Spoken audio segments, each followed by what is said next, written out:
को उपकार करने वाला है। महामुने उसे श्रवण करो। देवी की 9 मूर्तियां हैं जिन्हें नव दुर्गा कहते हैं। उन्हें पृथक पृथक नाम बतलाए जाते हैं। प्रथम नाम शैलपुत्री, दूसरी मूर्ति का नाम ब्रह्मचारिणी, तीसरे स्वरूप चंद्रघंटा के नाम से प्रसिद्ध है। चौथी मूर्ति को कुष्मांडा कहते हैं। पांचवी दुर्गा का नाम स्कंद माता है। देवी के छठे स्वरूप को कात्यायनी कहते हैं। सातवां कालरात्रि और आठवां स्वरूप महागौरी के नाम से प्रसिद्ध है। नवीं दुर्गा का नाम सिद्धिदात्री है। और ये सब नाम सर्वज्ञ महात्मा वेद भगवान के द्वारा ही प्रतिपादित हुए हैं। जो मनुष्य अग्नि में जल रहा हो, रणभूमि में शत्रुओं से घिर गया हो, विषम संकटों में फंस गया हो तथा इस प्रकार भय से आतुर होकर जो भगवती दुर्गा की शरण में प्राप्त हुए हों, उनका कभी कोई अमंगल नहीं होता। युद्ध के समय संकट में पड़ने पर भी उनके ऊपर कोई विपत्ति नहीं दिखाई देती। उन्हें शोक, दुख और भय की प्राप्ति नहीं होती। जिन्होंने भक्ति पूर्वक देवी का स्मरण किया है उनका निश्चय ही अभ्युदय होता है। देवेश्वरी, जो तुम्हारा चिंतन करते हैं उनकी तुम निसंदेह रक्षा करती हो। चामुंडा देवी प्रेत पर आरूढ़ होती है। बाराही भैंसे पर सवारी करती है। ऐन्द्री का वाहन ऐरावत हाथी है। वैष्णवी देवी गरुड़ पर ही आसन करती है। महेश्वरी वृक्ष पर आरूढ़ होती है। कौमारी का वाहन मयूर है। भगवान विष्णु की प्रियतमा लक्ष्मी देवी कमल के आसन पर विराजमान है और हाथों में कमल धारण किए हुए हैं। वृक्ष पर आरूढ़ ईश्वरी देवी ने श्वेत रूप धारण कर रखा है। ब्रह्मी देवी हंस पर बैठी हुई है और सब प्रकार के आभूषणों से विभूषित है। इस प्रकार के सभी माताएं सब प्रकार की योग शक्तियों से संपन्न है। इनके सिवा और भी बहुत सी देवियां हैं जो अनेक प्रकार के आभूषणों की शोभा से युक्त तथा नाना प्रकार के रत्नों से सुशोभित हैं। ये संपूर्ण देवियां क्रोध में भरी हुई हैं और भक्तों की रक्षा के लिए रथ पर बैठी दिखाई देती है। ये शंख, चक्र, गदा, शक्ति, हल और मूसल, खेटक और तोमर, परशु तथा पास, कुंत और त्रिशूल एवं उत्तम शांत धनुष आदि अस्त्र शस्त्र अपने हाथों में धारण करती है। दैत्यों के शरीर का नाश करना, भक्तों का अभय दान देना और देवताओं का कल्याण करना, यही उनके शस्त्र धारण का उद्देश्य है। महान रौद्र रूप, अत्यंत घोर पराक्रम, महान बल और महान उत्साह वाली देवी, तुम महान भय का नाश करने वाली हो। तुम्हें नमस्कार है। तुम्हारी ओर देखना भी कठिन है। शत्रुओं को भय बढ़ाने वाली जगदम्बिके, मेरी रक्षा करो। पूर्व दिशा में ऐन्द्री, मेरी रक्षा करो। अग्निकोण में अग्नि शक्ति, दक्षिण दिशा में बाराही और नैऋत्य कोण में खड्ग धारणी मेरी रक्षा करें। पश्चिम दिशा में वारुणी और वाम्य कोण में मृग पर सवारी करने वाली देवी मेरी रक्षा करें। उत्तर दिशा में कौमारी और ईशान कोण में सूर्य धारणी देवी रक्षा करें। ब्राह्मणी, तुम ऊपर की ओर से मेरी रक्षा करो और वैष्णवी देवी नीचे की ओर से मेरी रक्षा करें। इसी प्रकार शव को अपना वाहन बनाने वाली चामुंडा देवी 10 दिशाओं से मेरी रक्षा करें। जया आगे से और विजया पीछे की ओर से मेरी रक्षा करें। वाम भाग में अजिता और दक्षिण भाग में अपराजिता रक्षा करें। उद्योदिनी शिखा की रक्षा करें। उमा मेरे मस्तक पर विराजमान होकर रक्षा करें। ललाट में मालाधारी रक्षा करें और यशस्विनी देवी मेरी भौहों का संरक्षण करें। भौहों के मध्य भाग में त्रिनेत्रा और नथुनों की यम घंटा देवी रक्षा करें। दोनों नेत्रों के मध्य भाग में शंखिनी और कानों के द्वारवासिनी रक्षा करें।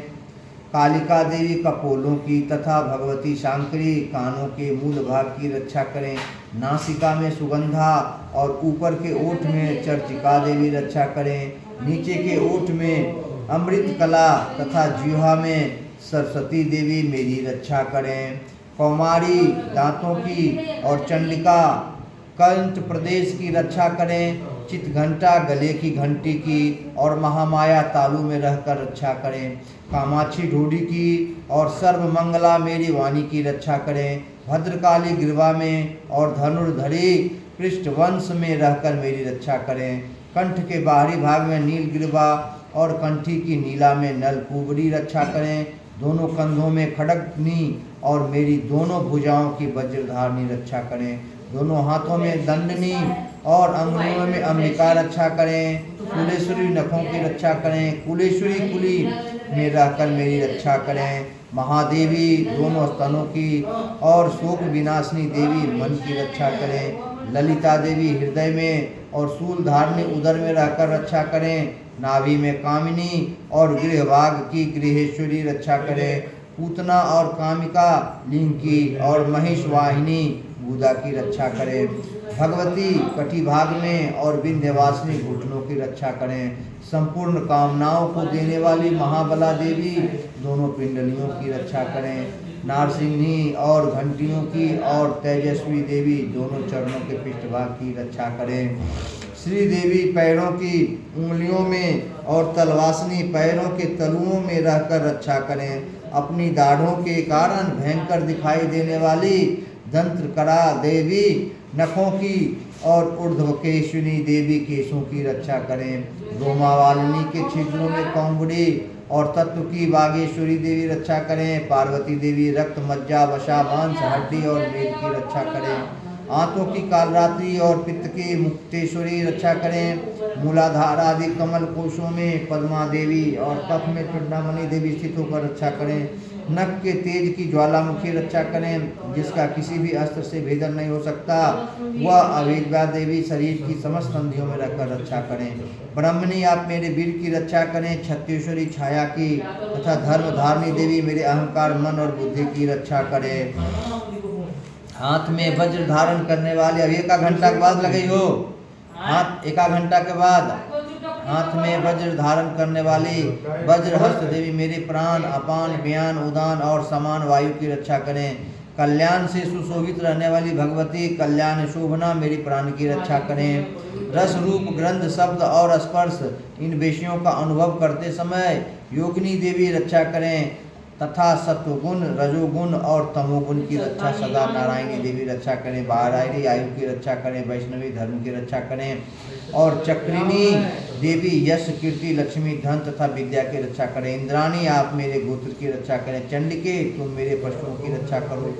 महालक्ष्मी पुत्रों की रक्षा करें और भैरवी पत्नी की रक्षा करें। मेरे पृथक की सुपथा तथा मार्ग की क्षेमकरी रक्षा करें। राजा के दरबार में महालक्ष्मी रक्षा करें तथा सबको व्याप्त रहने वाली विजया देवी संपूर्ण भयों से मेरी रक्षा करें। देवी जो स्थान कवच में नहीं कहा गया है अतएव रक्षा से रहित है, वह सब तुम्हारे द्वारा सुरक्षित हो, क्योंकि तुम विजयशालिनी और पापनाशनी हो। यदि अपने शरीर का भला चाहे तो मनुष्य बिना कवच के कहीं एक पल भी न जाए। कवच का पाठ करके ही यात्रा करें। कवच के द्वारा सब ओर से सुरक्षित मनुष्य जहाँ जहाँ भी जाता है वहाँ वहाँ उसे धन लाभ होता है तथा संपूर्ण कामनाओं की सिद्धि करने वाली विजय की प्राप्ति होती है।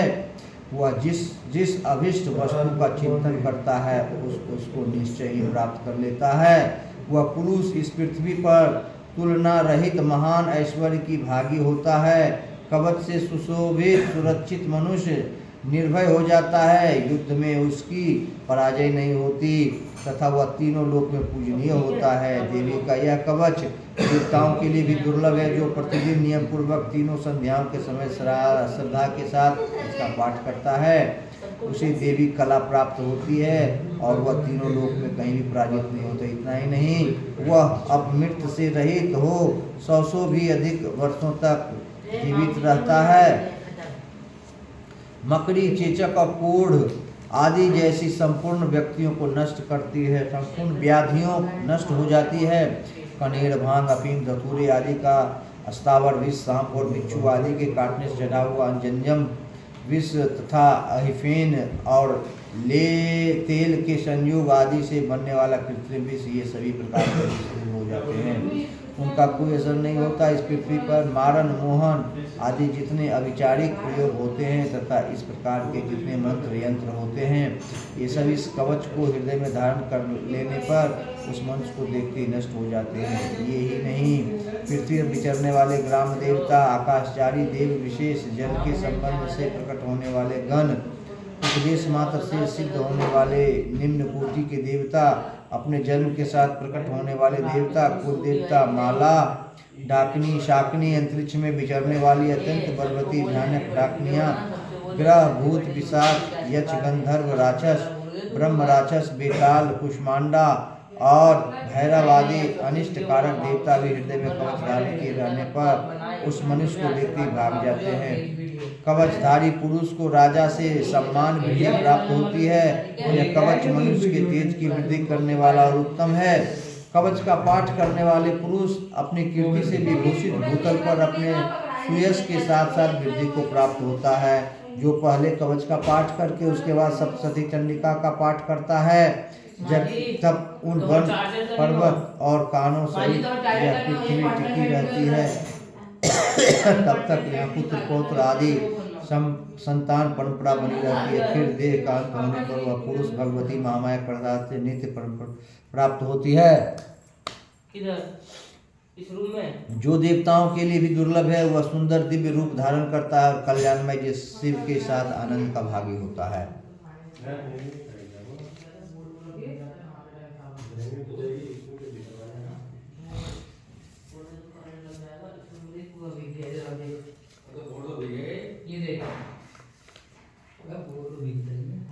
मार्कंडे जी कहते हैं, जयंती मंगला काली भद्रकाली कपालिनी दुर्गा क्षमा शिवा धात्री स्वाहा स्वधा नमोस्तुते। इन नामों से प्रसिद्ध जगदम्बिके के तुम्हें मेरा नमस्कार हो। देवी चामुंडे तुम्हारी जय हो। संपूर्ण प्राणियों की पीड़ा हरने वाली देवी तुम्हारी जय हो। सब में व्याप्त रहने वाली देवी तुम्हारी जय हो। कालरात्रि तुम्हें नमस्कार है।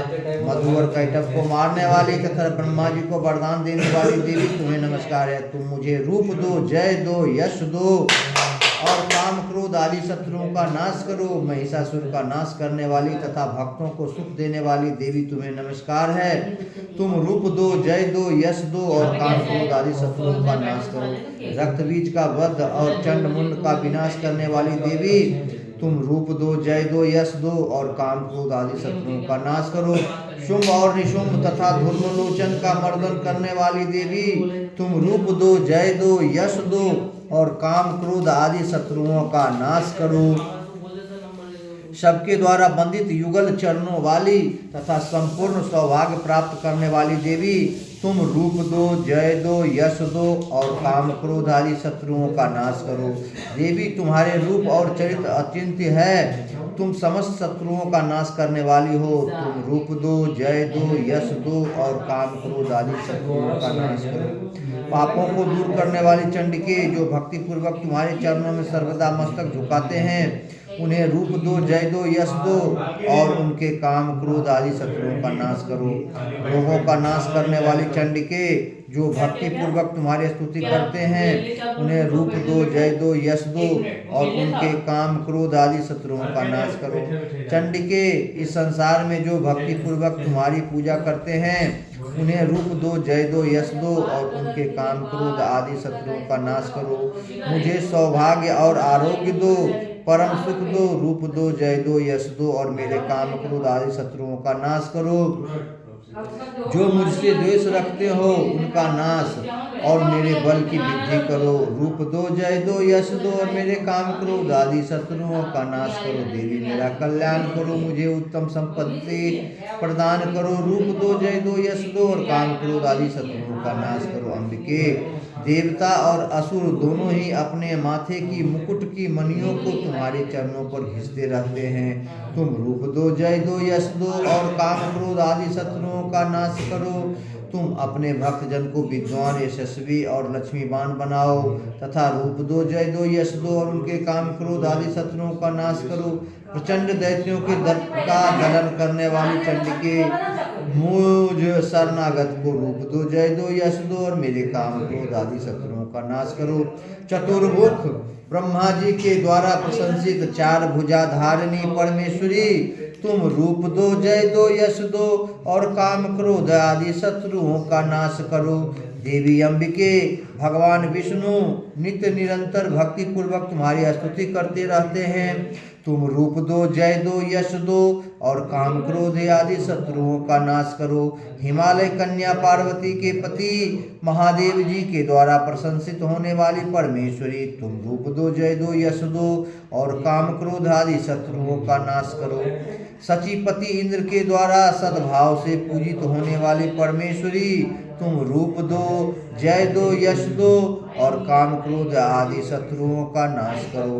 प्रचंड भुजदंडों वाले दैत्यों का घमंड चूर करने वाली देवी, तुम रूप दो, जय दो, यश दो और काम क्रोध आदि शत्रुओं का नाश करो। देवी अम्बिके, तुम अपने भक्तजनों को सदा असीम आनंद प्रदान करती रहती हो। मुझे रूप दो, जय दो, यश दो और मेरे काम क्रोध आदि शत्रुओं का नाश करो। मन की इच्छा के अनुसार चलने वाली मनोहर पत्नी प्रदान करो, जो दुर्गम संसार सागर से तारने वाली तथा उत्तम कुल में उत्पन्न हुई हो। जो मनुष्य इस स्तोत्र का पाठ करके सप्तशती रूपी महास्तोत्र का पाठ करता है, वह सप्तशती की जय संख्या से मिलने वाले श्रेष्ठ फल को प्राप्त होता है। साथ ही वह प्रचुर संपत्ति भी प्राप्त कर लेता है। अतपीलम, मार्कंडे जी कहते हैं, विशुद्ध ज्ञान ही जिनका शरीर है, तीनों वेद ही जिनके तीन दिव्य नेत्र हैं, जो कल्याण प्राप्ति के हेतु हैं तथा अपने मस्तक पर अर्धचंद्र का मुकुट धारण करते हैं, उन भगवान विष्णु को नमस्कार है। मंत्रों का जो अभिकीलक है, अर्थात मंत्रों की सिद्धि में विघ्न उपस्थित करने वाले साप रूपी कीलक का जो निवारण करने वाला है, उस सप्तशती स्तोत्र का संपूर्ण रूप से जानना चाहिए। यद्यपि सप्तशती के अतिरिक्त अन्य मंत्रों के जप में भी निरंतर लाग रहता है, वह भी कल्याण का भागी होता है। उसके भी उच्चाटन आदि कर्म सिद्ध होते हैं तथा उसे भी समस्त दुर्लभ वस्तुओं की प्राप्ति होती है। तथापि जो अन्य मंत्रों का जप न करने केवल इस सप्तशती नामक स्तोत्र से ही देवी की स्तुति करते हैं, उन्हें स्तुति मात्र से ही सच्चिदानंद स्वरूप में देवी सिद्ध हो जाती है। उन्हें अपने कार्य की सिद्धि के लिए मंत्र और स्तुति तथा अन्य किसी साधन के उपयोग की आवश्यकता नहीं रहती। बिना जप के ही उनके उच्चाटन आदि समस्त अभिचारिक कर्म सिद्ध हो जाते हैं। इतना ही नहीं, उनकी संपूर्ण अभिष्ट वस्तुएं भी सिद्ध होती है। लोगों के मन में यह शंका थी कि जब केवल सप्तशती की उपासना से अथवा सप्तशती को छोड़कर अन्य मंत्रों की उपासना से भी समान रूप से यह सब कार्य सिद्ध होते हैं, तब इनमें श्रेष्ठ कौन सा साधन है। लोगों की इस शंका को सामने रखकर भगवान शंकर ने अपने पास आए हुए जिज्ञासुओं को समझाया कि यह सप्तशती नामक संपूर्ण स्तोत्र ही सर्वश्रेष्ठ एवं कल्याणमय है। तदंतर भगवती चंडिका के सप्तशती नामक स्तोत्र को महादेव जी ने गुप्त कर दिया। सप्तशती के पाठ से जो पुण्य प्राप्त होता है उसकी कभी समाप्ति नहीं होती, किंतु अन्य मंत्रों के जप जन्य पुण्य की समाप्ति हो जाती है। अतः भगवान शिव ने अन्य मंत्रों की अपेक्षा जो सप्तशती का हो श्रेष्ठ का निर्णय किया, उसे यथार्थ ही जानना चाहिए। अन्य मंत्रों का जप करने वाले पुरुष आदि भी सप्तशती स्तोत्र जप का अनुष्ठान कर लेती है, तो वह पूर्ण रूप से कल्याण का भागी होता है। इनके तनिक भी संदेह नहीं है। जो साधक कृष्ण पक्ष की चतुर्दशी अथवा अष्टमी को एकत्रित होकर भगवती की सेवा में अपना सर्वस्व समर्पित कर देता है और फिर उसे प्रसाद रूप से ग्रहण करता है, उसी पर भगवती प्रसन्न होती है। छोटा वाला कमंडल ले ले, अब अपना बड़ा वाला कमंडल में दूध लेके आ जाओ। इस प्रकार सिद्धि के प्रतिबंध रूप कील के द्वारा महादेव जी ने इस स्तोत्र को कीलित पर रखा है। जो पूर्वोक्त रीति से निष्कीलन करके इस सप्तशती स्तोत्र का प्रतिदिन स्पष्ट उच्चारण पूर्वक पाठ करता है, वह मनुष्य सिद्ध हो जाता है, देवी का पार्षद होता है और वही गंधर्व भी होता है। सर्वत्र विचरती रहने पर भी संसार में उसे कहीं भी भय नहीं होता। वह अपमुक्त के बस में भी नहीं पड़ता तथा देह त्यागने का अनंत मोक्ष प्राप्त कर लेता था। कीलन को जानकर उनका परिहार करके भी सप्तशती का पाठ आरंभ करे, ऐसा नहीं करता उसका नाश हो जाता है। इसलिए कीलन और निष्कीलन का ज्ञान प्राप्त करने के लिए उसको निर्दोष होता है, पाठ आरंभ करते हैं।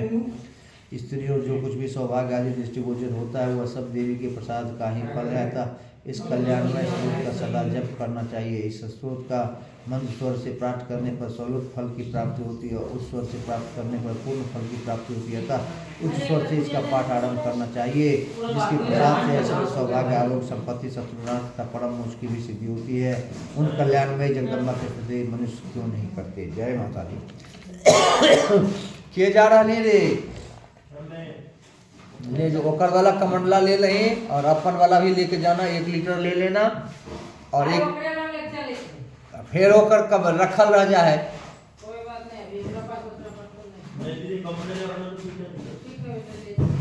अरे वो सब हम बाद में दे देवे बेटा।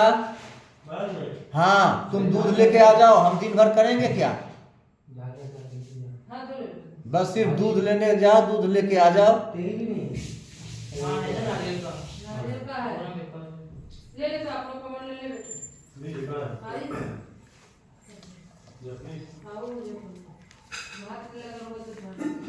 बोल देना 1 लीटर अभी, 1 लीटर शाम को भी लेने आएंगे। अब उसका कमंडल तो लेते जा।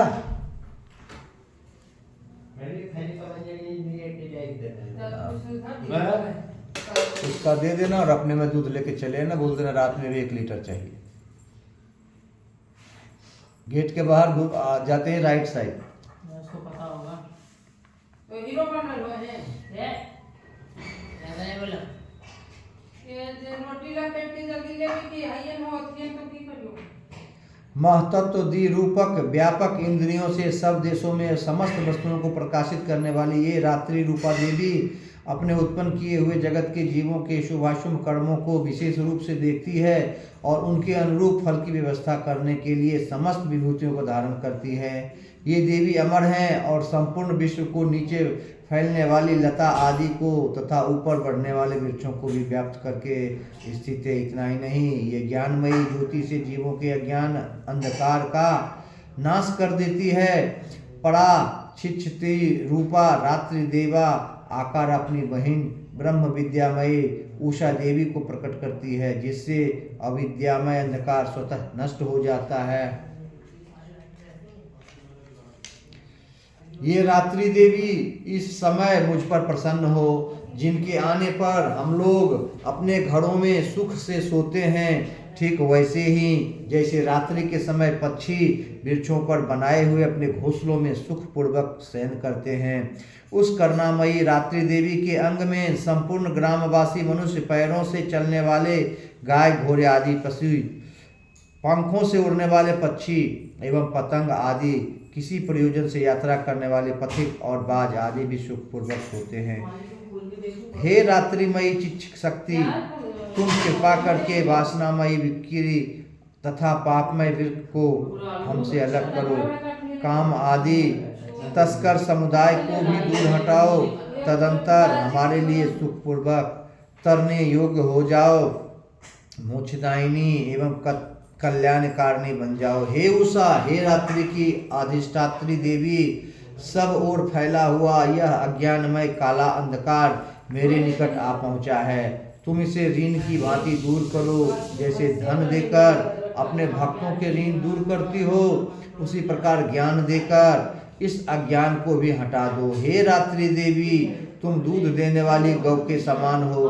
मैं तुम्हारे समीप आकर स्तुति आदि से तुम्हें अपने अनुकूल करता हूँ। परम व्योम स्वरूप परमात्मा की पुत्री, तुम्हारी कृपा से मैं काम आदि शत्रुओं को जीत चुका हूँ। तुम स्तोत्रम की भांति मेरे इस भविष्य को भी ग्रहण करो। अतंत्रोत्तम रात्रि सुखम।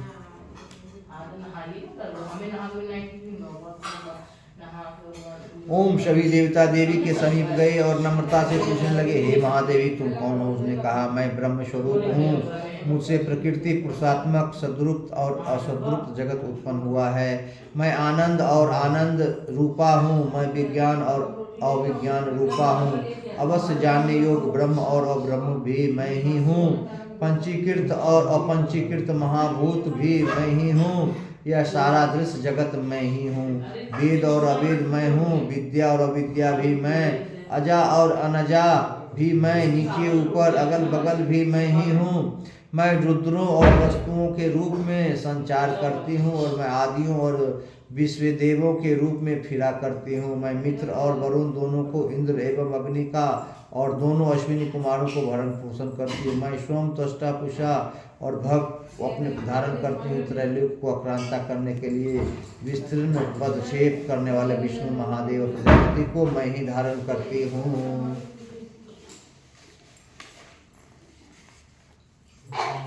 देवों को उत्तम हवि पहुंचाने वाले और सोमरस निकालने वाले यजमान के लिए हविर्द्रव्य से युक्त धन धारण करती हूँ। मैं संपूर्ण जगत की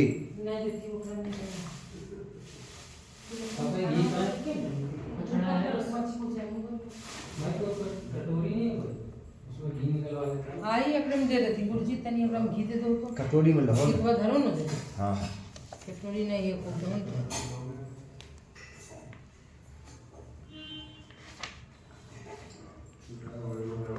माँ जी हम नहा जाइयो। अच्छा पेज में धागा का फूल धरो पहले हैं? पेज में धागा फूल कुछ धरो पलटा धागा धैल है नहीं धैल हमरा पता नहीं। पछुआ एक बार धरियो। इसका पानी किधर गया? खोला तो जो जोर से तूने रखा क्या भाई बॉटल में बोतल?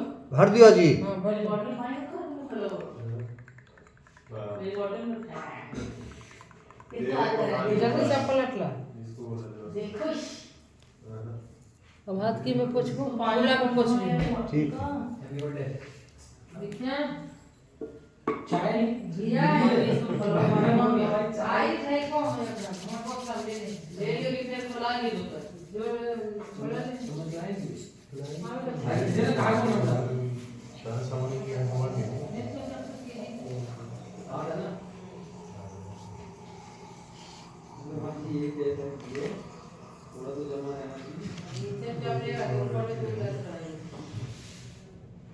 माँ जी जानो स्कूल गई थी ने बहुत भीड़ है ट्रेन में तब बैठले उठले कुछ जा रहा आदमी बैठले जा रहा सुतई के नहीं मिलने व्यवस्था।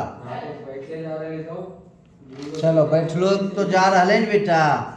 बात हुआ कि छोटी से छोटी सी बात हुआ। हाँ मतलब बीच में लेके होंगे अपना दो सीट तो अपना था। हाँ। भीड़ मतलब है बिना टिकट के चढ़ जाते हो। बिना टिकट क्या बात कर रही हो? सब जो है सो जनरल टिकट कटा लिए हैं और जो आया होगा आने उससे वाले ना पर मतलब लोग हैं मतलब स्लीपर का उससे चार्ज लिया होगा सबसे। बताओ टीटी आता है चेक करके ले जाता है। कुछ नहीं लिया। तो किताब पढ़ना अरे विक्की तू तो लेट हो रहा है। अब तो 7 में निकल बोल रहा था 9 में निकलेगा 10 मिनट बचा चल तुम हाय ना होगा भी तो है। चल छोड़ छोड़ के आ जाओ जाओ। हां कितना मर जाते रहेगा अभी ना जल्दी व्हाट्सएप चल देना अखबार नहीं कोई नहा रहा है बोल जल्दी। तो 9 बजा रही तो 2 मिनट में नहा ले नहीं हमारे बोल रहा हूँ 10 मिनट। ठीक मैं हमको देवे 10 मिनट में तो मेरे को ब्रश नहीं मिला। जल्दी नहा बरस दिया तो तुमको तो क्या है सामने? मेरी माँ जी का है। नहीं माँ जी नहीं करेगी। करने के लिए वही है मैं साफ अखबार है नहीं जाएगा विक्की आज उधर ही चला जाएगा जो भी होगा लेके आ जाएगा। रूम पे जाके ब्रश कर लेना बेटू अभी नहा ले सी रूम में जाके सीधा ऑफिस जाऊंगा मैं तो। ओ तो कर ब्रश विक्की कहाँ जाएगा अब? नोएडा। बड़ी आप ले लीजिए ऐसे ही आज मैं बुका लेता थोड़ा हूँ। ही थोड़ा अरे ही माँ की रोटी साथ सब्जी तुमसे करेंगी। मैं खा के जाता हूँ तो। तू जल्दी नहा का बेटा खा ले विक्की भी वेट करेगा ना भाई। विक्की को लेट हो रहा है तो छोड़ के आ जा तू आराम से नहा जा। कहाँ छोड़ देंगे तेरे को? चौक तक उसके बाद ऑटो मेट्रो कहाँ पे जाता है और वाला? हां तो चौक तक तो ऐसे ही छोड़ के आ जाएगा। चौक छोड़ बस मेरे साथ ही चल जाएंगे। तो जाना सी और नहाना थे साथ यार तुम नहा बता चलिए। आज कौन सा दिन है? आज सैटरडे है बिना नहाए जाना ही नहीं है। छोटे वाली आज बिना नहाए खा लेता हूँ। ठीक है। आके नहा लूँ। ठीक इसने कर दिया हाँ ये नहीं नहाएगा संडे को चलेगा आपको। हाँ अच्छा। लगता है गया लाइट इन्वर्टर पे आ गया है। ए बंद करो सब कुछ जल्दी। चिमनी बंद कर देना ये भी आज ही होना देते हैं। चिमनी तो ऑन ही नहीं है बंद है ना भाई चिमनी। श्री देव वसी नृसनम। ओम। सभी देवता देवी के समीप गए और नम्रता से पूछने लगे, हे महादेवी तुम कौन हो? उसने कहा, मैं ब्रह्म स्वरूप हूँ, मुझसे प्रकृति पुरुषात्मक सद्रूप और असद्रूप जगत उत्पन्न हुआ है।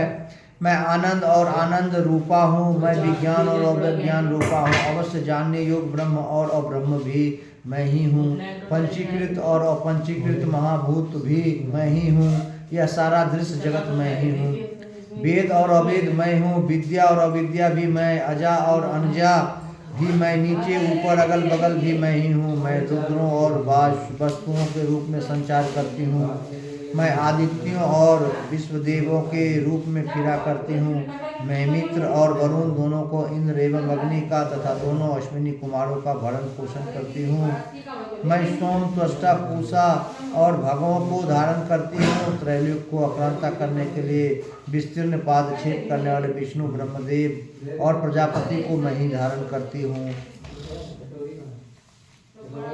देवों को उत्तम हवि पहुँचाने वाले और सोमरस निकालने वाले यजमान के लिए हविर्द्रव्यों से युक्त धन धारण करती हूँ। मैं संपूर्ण जगत की ईश्वरी, उपासकों को धन देने वाली ब्रह्मरूप और यज्ञों में मुख हूँ। मैं आत्मस्वरूप पर आकाश आदि निर्माण करती हूँ। मेरा स्थान आत्मस्वरूप को धारण करने वाली बुद्धिवृत्ति में है। जो इस प्रकार जानता है वह देवी संपत्ति लाभ करता है। तब उन देवों ने कहा, देवी को नमस्कार है। बड़े बड़ों को अपने अपने कर्तव्य में प्रवृत्त करने वाली कल्याणकर्त्री को सदा नमस्कार है। गुण साम्या वस्था रूपिणी मंगलमयी देवी को नमस्कार है। नियम युक्त होकर हम उन्हें प्रणाम करते हैं। उन अग्नि के से वर्ण वाली, ज्ञान से जगमगाने वाली, दीप्तिमती, कर्म फल प्राप्ति के हेतु सेवन की जाने वाली दुर्गा देवी की हम शरण में हैं। असुरों का नाश करने वाली देवी तुम्हें नमस्कार है। प्राण रूप देवी ने जिस प्रकाशमान बैखरी वाणी को उत्पन्न किया उसे अनेक प्रकार के प्राणी बोलते हैं। वह काम धेनु तुल्य, आनंददायक और अन्न तथा बल देने वाली वाग रूपिणी भगवती उत्तम स्तुति से संतुष्ट होकर हमारे शरीर आए। काल का भी नाश करने वाली, वेदों द्वारा स्तुति हुई विष्णु शक्ति, स्कंद माता सरस्वती, देव माता आदिति और दक्ष कन्या पापनाशनी कल्याणकारिणी भगवती को हम प्रणाम करते हैं। हम महालक्ष्मी को जानते हैं और उन सर्वशक्ति रूपिणी का ही ध्यान करते हैं। वह देवी हमें उस विषय में प्रवृत्त करें। हे दक्ष, आपकी जो कन्या आदिति है वे प्रसूता हुई और उनके मृत्यु रहित कल्याणमय देव उत्पन्न हुए। काम योनि कमला वज्रपाणी, इंद्र गुहा वर्ण मात्र शिवा वायु, इंद्र पुनः गुहा कर्ण व माया। यह सर्वात्मिका जगत माता की मूल विद्या है और वह ब्रह्म रूपिणी है। जा रही हूँ। अच्छा बोली ना उसमें ठीक है, मेरे को नहीं वाले दे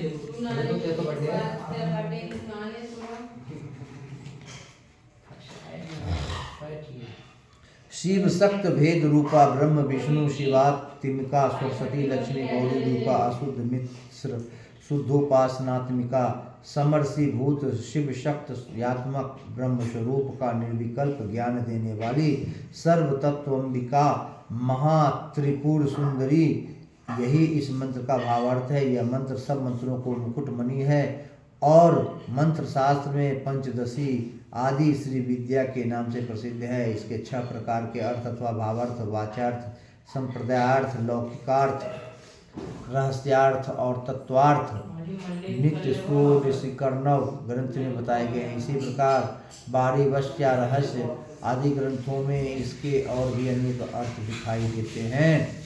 श्रुति में भी ये मंत्र इस प्रकार से अर्थात क्वचित रूपोच्चार, क्वचित लक्षणा और लक्षित लक्षणा से और कहीं ब्रह्म के पृथक पृथक अवयव दर्शाकर जानबूझकर विशृंखला रूप से कहे जाते हैं।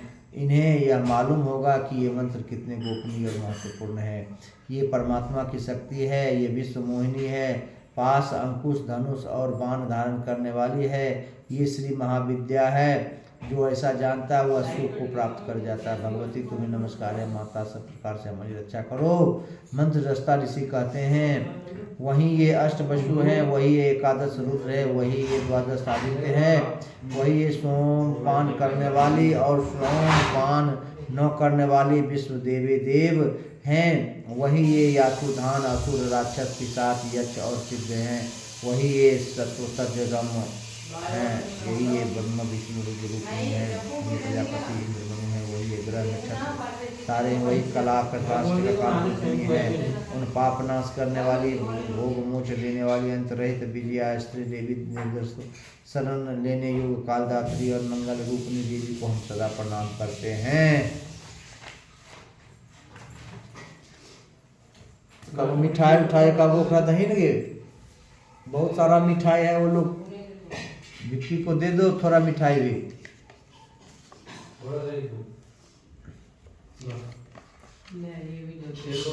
पुत्री ब्रह्मचारिणी चंद्रघंटा कुष्मांडा स्कंदमाता कात्यायनी कालरात्रि महागौरी सिद्धिदात्री।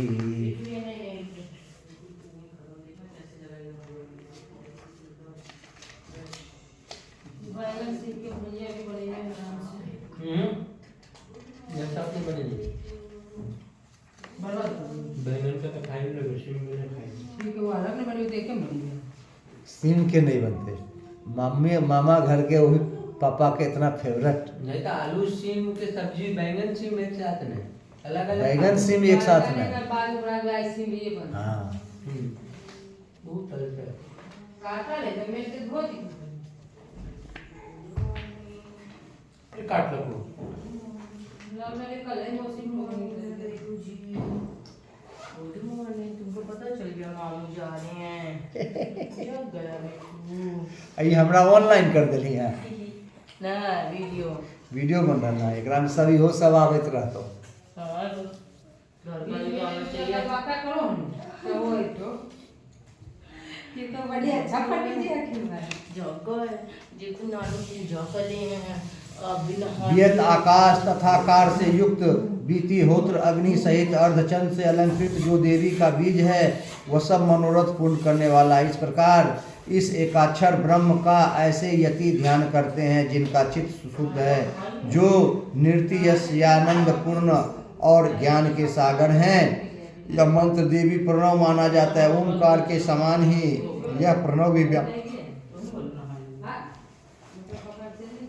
व्यापक अर्थ से भरा हुआ है। संक्षेप में इसका अर्थ इच्छा ज्ञान क्रियाधार अद्वितीय अखंड सच्चिदानंद समरीभूत शिव शक्ति स्फुरन है। वाणी माया ब्रह्मशु, इसके आगे छठा व्यंजन अर्थात वही वक्त अर्थात आकार से युक्त आवाम क्षेत्र दक्षिण। इस मंत्र का अर्थ है चित्त स्वरूपिणी महासरस्वती, हे स्वरूपिणी महालक्ष्मी, हे आनंद रूपिणी महाकाली, ब्रह्म विद्या पाने के लिए हम सब समय तुम्हारा ध्यान करते हैं। हे महाकाली महालक्ष्मी महासरस्वती सर्वरूपिणी चंडिके, तुम्हें नमस्कार है। अविद्या रूप रज्जु की विविध ग्रंथि को खोलकर मुझे मुक्त करें।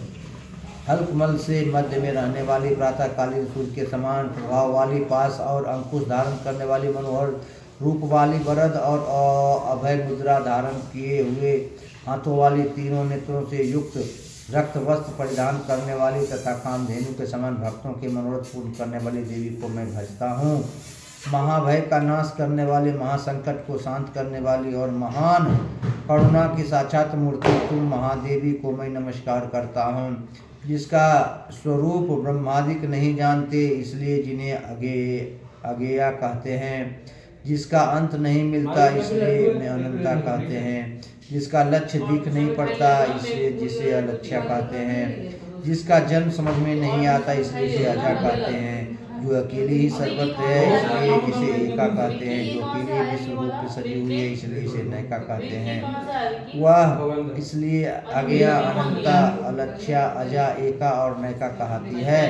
सब मंत्रों में मातृका मूलाक्षर रूप में रहने वाली, शब्दों में ज्ञान रूप से रहने वाली, ज्ञानों में भाई कुछ लेते आना, चिंतमय तथा शून्यों में साक्षिणी, जय माता दी जय माता दी, तथा जिनके और कुछ भी श्रेष्ठ नहीं है वो दुर्गा के नाम से प्रसिद्ध हैं। उन दुर्विगे दूरचारनाशक और संसार सागर में तारने वाली दुर्गा देवी जो संसार से डरा हुआ है, मैं नमस्कार करता हूँ।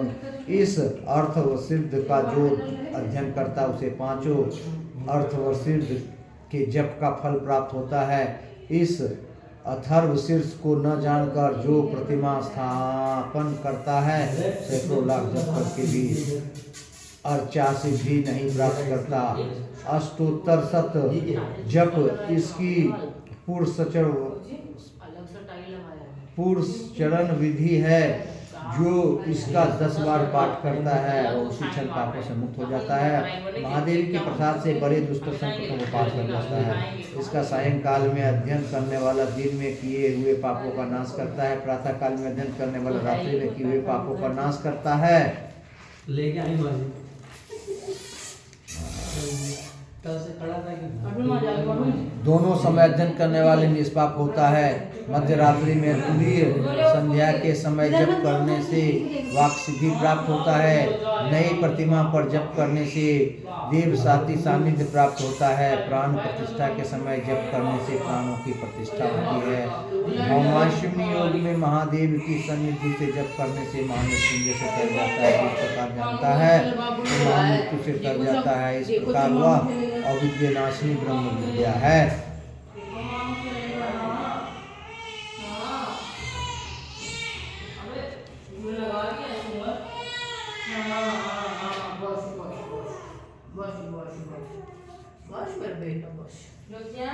पानी बंद कर दे। दरवाजा ये बंद कर दो। कॉलेज वाले मतलब देखो ये तो अभी अगले में कर दे। भाई चला के जा नानी ये भी बाकी पहले बाहर करो अपना मुझे को फिर से चार्जर कौन छोड़ दिया अपना?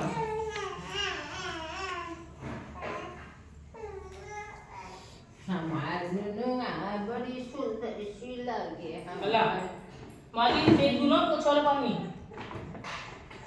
धीरे धीरे पे डाले लेकिन की तरफ उड़ा मत दे।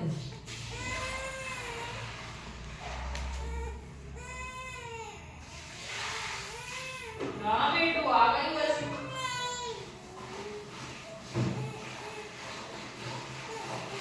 इसके बाद प्रथम चरित्र का विनियोग और ध्यान करके मार्कंडेय उवाच से सप्तशती का पाठ प्रारंभ करें। प्रत्येक चरित्र का विनियोग मूल सप्तशती के साथ ही दिया गया है तथा प्रत्येक अध्याय के आरंभ में अर्थ सहित ध्यान भी दिया गया है। पाठ प्रेम पूर्वक भगवती का ध्यान करते हुए करें। मीठा स्वर अक्षरों का स्पष्ट उच्चारण, पदों का विभाग, उत्तम स्वर, धीरता, एक लय के साथ बोलना, ये सब पाठ के गुण हैं। जो पाठ करते समय राग पूर्वक गाता, उच्चारण में जल्दबाजी करता, सिर हिलाता, अपने हाथ से लिखी हुई पुस्तक का पाठ करता, अर्थ की जानकारी नहीं रखता और अधूरा ही मंत्र कंठस्थ करता है, वह पाठ करने वालों में अधम माना जाता है। जब तक अध्याय की पूर्ति न हो तब तक बीच में पाठ बंद न करे। यदि प्रसाद वश अध्याय के बीच में पाठ का विराम हो जाए तो प्रति बार पूरे अध्याय का पाठ करें।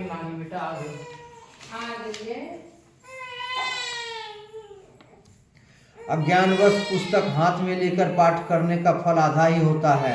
स्तोत्र का पाठ मानसिक नहीं वाचिक होना चाहिए। वाणी से इसका स्पष्ट उच्चारण ही उत्तम माना जाता है। बहुत जोर जोर से बोलने तथा पाठ में उतावली करना बुद्धि से हेतुपूर्वक शुद्ध एवं स्थिर चित्त से पाठ करना चाहिए। यदि पाठ कंठस्थ न हो तो पुस्तक से करें। अपने हाथ से लिखे हुए अथवा ब्रह्मनिष्ठ पुरुष के लिखे हुए स्तोत्र का पाठ न करें। यदि 1 सहस्त्र से अधिक श्लोकों का या मंत्रों का ग्रंथ हो तो उसे पुस्तक देखकर ही पाठ करें। इसके कम श्लोक हो कंठग्ध करके बिना पुस्तक के पाठ किया जाता है। अध्याय समाप्त होने पर इसी वर्ष अध्याय तथा समाप्त शब्द का उच्चारण नहीं करना चाहिए। जय माता दी। चलो अब हो गलो प्रथम अध्याय शुरू हो गलो।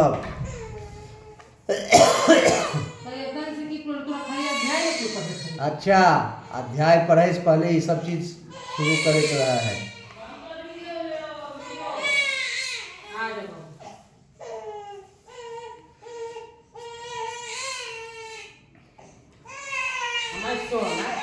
सोना बउआ हमर सोना आज गोद ले लिया सास कब ना एक पाठ पढ़ के बुआ हे बुआइले बुआइले बुआइले बुआइले नुनुइले छोनाइले बुआइ मोतीइले हमर सोनपरिया चुप हो जो रे हमर सोनपरिया चुप हो जो रे हमर बुतरुआ चुप हो जो रे करे ये नाना नानू करे ये नानू करे ये नानू करे ये बुआ अरे बुआ अब हम तोरा ले पाठ पढ़ाइए दुर्गा मैया तोरा स्वस्थ रखो जल्दी जल्दी बड़ा हो जा तब पढ़िया नानू साथ कहूँ किताब घंटी बजेता तब की नानी के चश्मा ढूंढ के देता है दादी के चश्मा ढूंढ के देता है पप्पा जी के सेवा करता है मम्मी के सेवा करता है बउआ हमर होशियार बनता है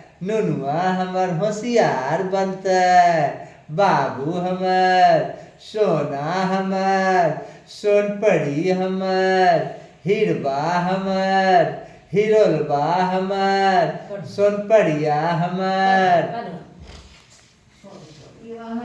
अठ श्री दुर्गा सप्तशती प्रथमो अध्याय। प्रथम चरित्र के ब्रह्म ऋषि महाकाली देवता गायत्री छंद नंदा शक्ति रक्त दंतिका बीज अग्नि तत्व और ऋग्वेद स्वरूप हैं। श्री महाकाली देवता की प्रसन्नता के लिए प्रथम चरित्र के जप में विनियोग किया जाता है।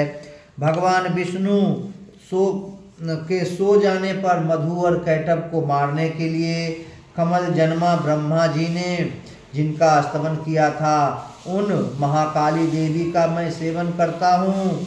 वे अपने 10 हाथों में खड्ग चक्र गदा बाण धनुष परिध शूल भुसुंडी मस्तक और शंख धारण करती है। उनके 3 नेत्र हैं। वे समस्त अंगों में दिव्य आभूषणों से विभूषित है। उनके शरीर की कांति नीलमणि के समान है तथा वे 10 मुख और 10 पैरों से युक्त हैं।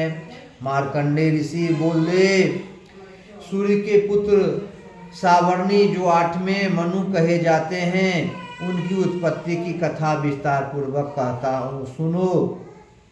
सूर्य कुमार महाभाग सावर्णी भगवती महामाया के अनुग्रह से जिस प्रकार मनवंतर के स्वामी हुए वही प्रसंग सुनाता हूँ। पूर्व काल की बात है। स्वारोचिस मनवंतर में सूरथ नाम के एक राजा थे जो चैत्र वंश में उत्पन्न हुए थे। उनका समस्त भूमंडल पर अधिकार था। वे प्रजा का अपने ओर से पुत्रों की भांति धर्म पूर्वक पालन करते थे। जो भी उस समय कीला विध्वंसी नामक क्षेत्र से शत्रु हो गए। राजा सूरत की दंड नीति बड़ी प्रबल थी।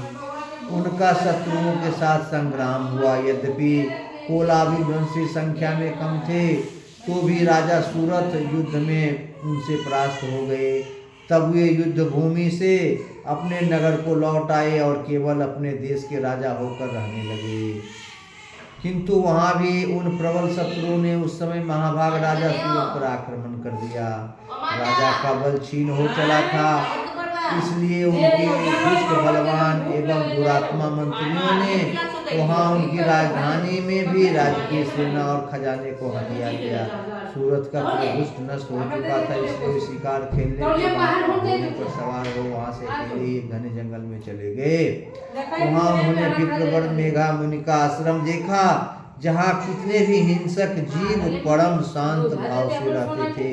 मुनि के बहुत से शिष्य उस वन की शोभा बढ़ा रहे थे। वहां जाने पर मुनि ने उनका सत्कार किया और वे उन मुनि श्रेष्ठ के आश्रम पर इधर उधर चलते हुए कुछ काल तक रहे। फिर ममता से आकृष्ट चित्त होकर वहां इस प्रकार चिंता करने लगे, पूर्व काल में मेरे पूर्वजों ने जिनका पालन किया था वही नगर आज मुझसे रहित है। पता नहीं मेरे दुराचारी भृत्यगण उसकी धर्मपूर्वक रक्षा करते हैं या नहीं। जो सदा मद की वर्षा करने वाले और सूरवीर था वह मेरा प्रधान हाथी अब शत्रु के अधीन होकर न जाने किन भोगों को भोगता होगा। जो लोग मेरी कृपा धन और भोजन पाने से सदा मेरे पीछे पीछे चलते थे वे निश्चय ही अब दूसरे राजाओं का अनुसरण करते हुए उन अपव्ययी लोगों के द्वारा सदा खर्च हुए रहने के कारण अत्यंत कष्ट से जमा किया हुआ मेरा खजाना खाली हो जाएगा। ये तथा और भी कई बातें राजा सूरत निरंतर सोचते रहते थे। एक दिन उन्होंने वहाँ विप्रवर मेघा के आश्रम के निकट एक वैश्य को देखा। उसे पूछा, भाई तुम कौन हो? यहाँ तुम्हारे आने का क्या कारण है? तुम क्यों शोकग्रस्त और अनमने से दिखाई देते हो? राजा सूरत का प्रेम पूर्वक कहा हुआ वचन सुनकर वैश्य ने विनीत भाव से उन्हें प्रणाम करके कहा। वैश्य बोला, राजन, मैं धनियों के कुल में उत्पन्न एक वैश्य हूँ। मेरा नाम समाधि है। मेरे दुष्ट स्त्री पुत्रों ने धन के लोभ में मुझे घर से बाहर निकाल दिया। मैं इस समय धन, स्त्री और पुत्रों से वंचित हूँ। मेरे विश्वसनीय बंधुओं ने भी मेरा ही धन लेकर मुझे दूर कर दिया। इसलिए दुखी होकर मैं वन में चला जाता हूँ। यहाँ रहकर मैं इस बात को नहीं जानता कि मेरे पुत्रों की, स्त्री की और स्वजनों की कुशल है या नहीं। इस समय घर में वो कुशल से रहते हैं अथवा उनको कैसे हैं? वे मेरे पुत्र कैसे हैं? क्या वे सदाचारी हैं अथवा दुराचारी हो गए? राजा ने पूछा, जिन लोभी स्त्री पुत्र आदि के धन के कारण तुम्हें घर से निकाल दिया, उनके प्रति तुम्हारे चित्त में इतना स्नेह का बंधन क्यों है? वैश्य बोला, आप मेरे विषय में जैसी बातें कहते हैं वह सब ठीक है, किंतु क्या करूं? मेरा मन निष्ठुरता नहीं धारण करता। जिन्होंने धन के लोभ में पड़कर पिता के प्रति स्नेह, पति के प्रति प्रेम तथा आत्मीय जन के प्रति अनुराग को तिलांजलि दे मुझे घर से निकाल दिया है, उन्हीं के प्रति मेरे हृदय में इतना स्नेह है। महामते, गुणहीन बंधुओं के प्रति भी जो मेरा चित्त इस प्रकार प्रेम मग्न हो रहा है, यह क्या है?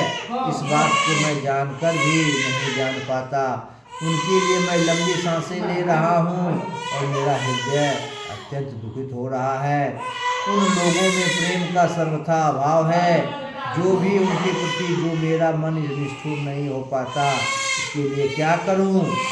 मार्कंडेय जी कहते हैं, ब्राह्मण तदंतर राजाओं में श्रेष्ठ सूरत और वह समाधि नामक वैश्य दोनों साथ साथ मेघा मुनि की सेवा में उपस्थित हुए और उनके साथ यथायोग्य न्यायानुकूल विनयपूर्ण बर्ताव करके बैठे।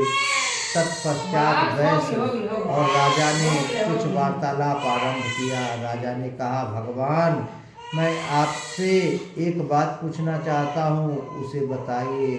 मेरा चित्त अपने अधीन न होने के कारण वह बात मेरे मन को बहुत दुखी देता है। जो राज्य मेरे हाथ से चला गया है उसमें और उसके संपूर्ण अंगों में मेरी ममता बनी हुई है। मुनिश्रेष्ठ, यह जानते हुए भी कि वह अब मेरा नहीं है, अज्ञानी की भांति मुझे उसके लिए दुख होता है। यह क्या है? इधर वह वैश्य भी घर से अपमानित होकर आया है। इसके पुत्र, स्त्री और भृत्यों ने इसे छोड़ दिया है। स्वजनों ने भी इसका परित्याग कर दिया है, तो भी यह उनके प्रति अत्यंत हार्दिक स्नेह रखता है। इस प्रकार यह तथा मैं दोनों ही बहुत दुखी हैं। जिसमें प्रत्यक्ष दोष देखा गया है उस विषय के लिए भी हमारे मन में ममता जनित आकर्षण पैदा हो रहा है। महाभाग, हम दोनों समझदार हैं, तो भी हमसे जो मोह पैदा हुआ है वह क्या है? विवेक शून्य पुरुष की भांति मुझ में तथा इसमें भी यह मूढ़ता प्रत्यक्ष दिखाई देती है। ऋषि बोले, महाभाग, विषय मार्ग का ज्ञान सब जीवों को है, इसी प्रकार विषय भी सबके लिए अलग अलग हैं। कुछ प्राणी दिन में नहीं देखते और दूसरे रात में नहीं देखते, तथा कुछ जीव ऐसे हैं जो दिन और रात्रि में बराबर ही देखते हैं। यह ठीक है कि मनुष्य समझदार होते हैं, किंतु केवल वे ही ऐसे नहीं हैं। पशु, पक्षी और मृग आदि सभी प्राणी समझदार होते हैं। मनुष्यों की समझ भी वैसी ही होती है जैसी उन मृग और पक्षियों की होती है, तथा जैसी मनुष्य की होती है वैसे उन मृग, पक्षी आदि की होती है, तथा यह अन्य बातें भी प्रायः दोनों में समान ही है। समझ होने पर भी इन पक्षियों को तो देखो, वे स्वयं भूख से पीड़ित होते हुए भी मोहवश बच्चों की चोंच में कितने चाव से अन्न के दाने डाल रहे हैं। नरश्रेष्ठ, क्या तुम नहीं देखते कि ये मनुष्य समझदार होते हुए भी लोभवश अपने किए हुए उपकार का बदला पाने के लिए पुत्रों की अभिलाषा करते हैं? यद्यपि उन सब में समझ की कमी नहीं है, तथापि वे संसार की स्थिति बनाए रखने वाले भगवती महामाया के प्रभाव द्वारा ममतामय भवन के युक्त मोह के गहरे गर्त में गिराए गए हैं। इसलिए इसमें आश्चर्य नहीं करना चाहिए। जगदीश्वर भगवान विष्णु की योग निद्रा जो भगवती महामाया है, उन्हीं से यह जगत मोहित हो रहा है। वे भगवती महामाया देवी ज्ञानियों के भी चित्त को बलपूर्वक खींचकर मुंह में डाल देती है। वही संपूर्ण चराचर जगत की सृष्टि करती है तथा वही प्रसन्न होने पर मनुष्यों को मुक्ति के लिए वरदान देती है। वही परा विद्या, संसार बंधन और मोक्ष की हेतुभूता सनातनी देवी तथा संपूर्ण ईश्वरों की भी आधीश्वरी है। राजा ने पूछा, भगवान जिन्हें आप महामाया कहते हैं, वे देवी कौन है? ब्रह्मन उनका आविर्भाव कैसे हुआ तथा उनके चरित्र कौन कौन है? ब्रह्म वेदाताओं में श्रेष्ठ महर्षि उन देवी का जैसा प्रभाव हो, जैसा स्वरूप हो और जिस प्रकार प्रादुर्भाव हुआ हो, वह सब मैं आपके मुख से सुनना चाहता हूँ। ऋषि बोले, राजन वास्तव में तो वे देवी नित्य स्वरूपा ही है। संपूर्ण जगत उन्हीं का रूप है तथा उन्होंने समस्त विश्व को व्याप्त कर रखा है। तथापि उनका प्राकट्य अनेक प्रकार से प्राप्त होता है, वह मुझसे सुनो। यद्यपि वे नित्य और अजन्मा है, तथापि जब देवताओं का कार्य सिद्ध करने के लिए प्रकट होती है, उस समय लोगों में उत्पन्न हुई कहलाती है। कल्प के अंत में जब संपूर्ण जगत एकार्णव में निमग्न हो रहा था, तब सबके प्रभु भगवान विष्णु शेषनाग की सैया बिछाकर योग निद्रा का आश्रम ले सोच रहे थे।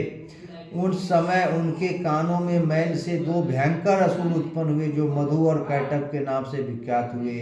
वे दोनों ब्रह्मा जी का वध करने को तैयार हो गए। भगवान विष्णु के नाभि कमल में विराजमान प्रजापति ब्रह्मा जी जब उन दोनों भयंकर असुरों को अपने पास आया और भगवान को सोया हुआ देखकर, तब एकाग्रचित्त होकर उन्होंने भगवान विष्णु को जगाने के लिए उनके नेत्रों में निवास करने वाली योग निद्रा का स्तवन आरंभ किया।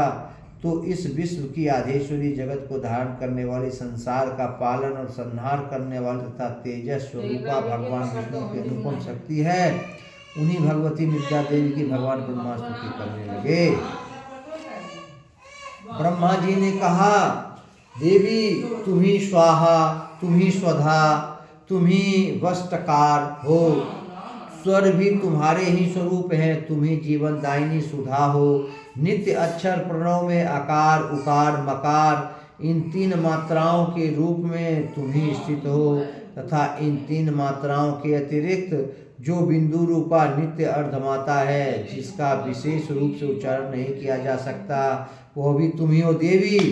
तुम ही संध्या, सावित्री तथा परम जननी हो देवी।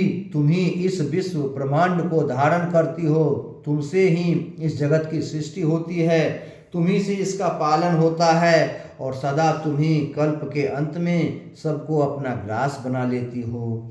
जगतमयी देवी, इस जगत की उत्पत्ति के समय तुम सृष्टि रूपा हो, पालन काल के स्थित रूपा हो तथा कल्पांत के समय संहार रूप धारण करने वाली हो। तुम ही महाविद्या, महामाया, महामेघा, महास्मृति, महामोह रूपा महादेवी और महासुरी हो।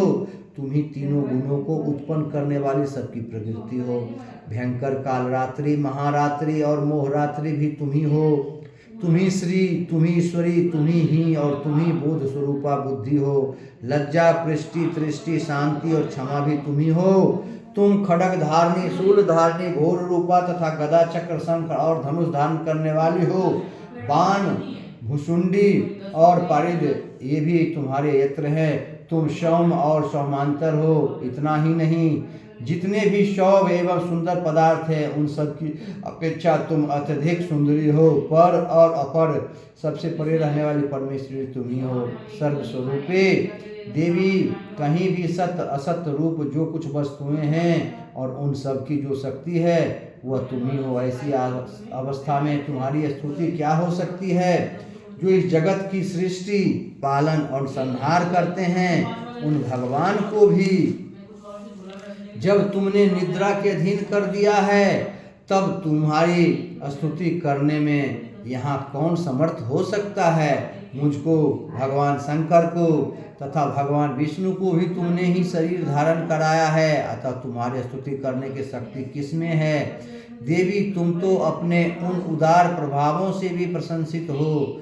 ये जो दोनों दुर्लभ असुर मधु और कैटभ हैं, इनको मुंह में डाल दो और जगदीश्वर भगवान विष्णु को शीघ्र ही जगा दो। साथ ही इनके भीतर इन दोनों महान असुरों को मार डालने की बुद्धि प्रदान कर दो। ऋषि कहते हैं, राजन, जब ब्रह्मा जी वहाँ मधु और कैटभ को मारने के उद्देश्य से भगवान विष्णु को जगाने के लिए तमोगुण की अधिष्ठात्री देवी योग निद्रा की इस प्रकार स्तुति की, तब वे भगवान के नेत्र, मुख, नासिका, बाहु, हृदय और वक्षस्थल से निकलकर अव्यक्त जन्मा ब्रह्मा जी के दृष्टि के समक्ष खड़ी हो गई। योग निद्रा से मुक्त होने पर जगत के स्वामी भगवान जनार्दन उस एकार्णव के जल में शेषनाग की सैया से जाग उठे। फिर उन्होंने उन दोनों असुरों को देखा। वे दुरात्मा मधु और कैटभ अत्यंत बलवान और पराक्रमी थे और क्रोध से लाल आंखें किए ब्रह्मा जी को खा जाने के लिए उद्योग कर रहे थे। तब भगवान श्री हरि ने उठकर उन दोनों के साथ 5000 वर्षों तक केवल बाहु युद्ध किया। वे दोनों भी अत्यंत बल के कारण उन्मत्त हो रहे थे। इधर महामाया ने भी उन्हें मोह में डाल रखा था, इसलिए वे भगवान विष्णु से कहने लगे, हम तुम्हारी वीरता से संतुष्ट हूँ, तुम हम लोगों से कोई वर मांगो। श्री भगवान बोले, यदि तुम दोनों मुझ पर प्रसन्न हो तो अब मेरे हाथ से मारे जाओ। बस इतना सा ही मैंने वर मांगा है, यहाँ दूसरे किसी वर से क्या लेना है। ऋषि कहते हैं, इस प्रकार धोखे में आ जाने पर जब उन्होंने संपूर्ण जगत में जल ही जल देखा, तब कमल नयन भगवान ने कहा, जहाँ पृथ्वी जल में डूबी हुई ना हो, जहाँ सूखा स्थान हो, वहीं हमारा वध करो। ऋषि कहते हैं, तब तथास्तु कहकर शंख चक्र और गदा धारण करने वाले भगवान ने उन दोनों के मस्तक अपनी जांघ पर रखकर चक्र से काट डाले। इस प्रकार ये देवी महंत ब्रह्मा जी की स्तुति करने पर स्वयं प्रकट हुई थी। अब पुनः तुमसे उनके प्रभाव का वर्णन करता हूँ, सुनो। इस प्रकार श्री मार्कंडेय पुराण में सावर्णिक मनवंतर की कथा के अंतर्गत देवी महात्म्य में मधु कैटभ वध नामक पहला अध्याय पूरा हुआ। बोलो जगत जननी माँ दुर्गे की जय।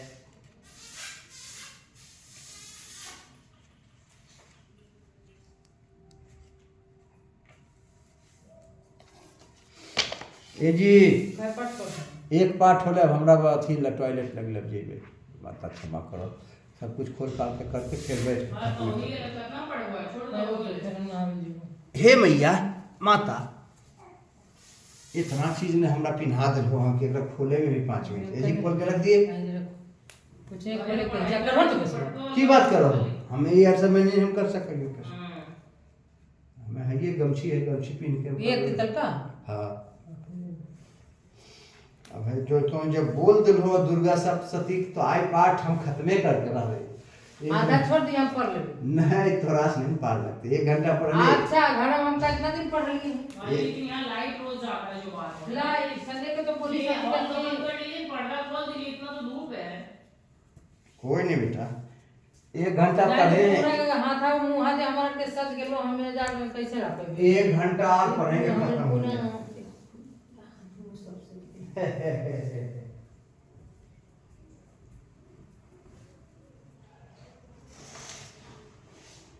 व्यवस्था करबो करके आदमी को सदैव करते।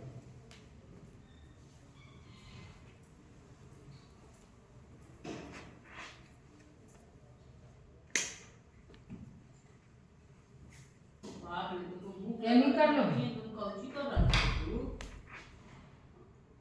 आप भगवान करवा दे आपको, तेरा बाबू भगवान करवा देते हैं तुमको, सोना भी तुमको भगवान करवा देते हैं मेरे राजा बेटू को।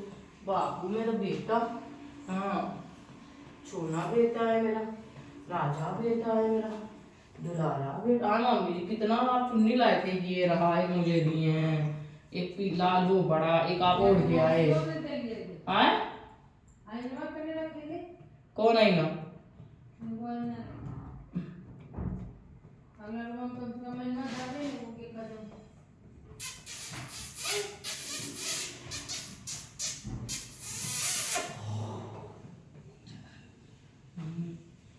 ठीक हो, अब खुश हो मेरा बेटू, अब खुश हो। जिनको नानू जो है वो पाठ कर रहे हैं, दुर्गा चालीसा का पाठ कर रहे हैं नानू। हाँ नानू पाठ कर रहे हैं दुर्गा चालीसा का, नानू दुर्गा चालीसा का पाठ कर रहे हैं, नानू दुर्गा चालीसा का पाठ कर रहे हैं। बंद कर दिया वीडियो, इतना बहुत है। हाँ अब वापस से ना फ़ोन चार्ज करके लगाएंगे बेटा, फ़ोन चार्ज करके लगाएंगे।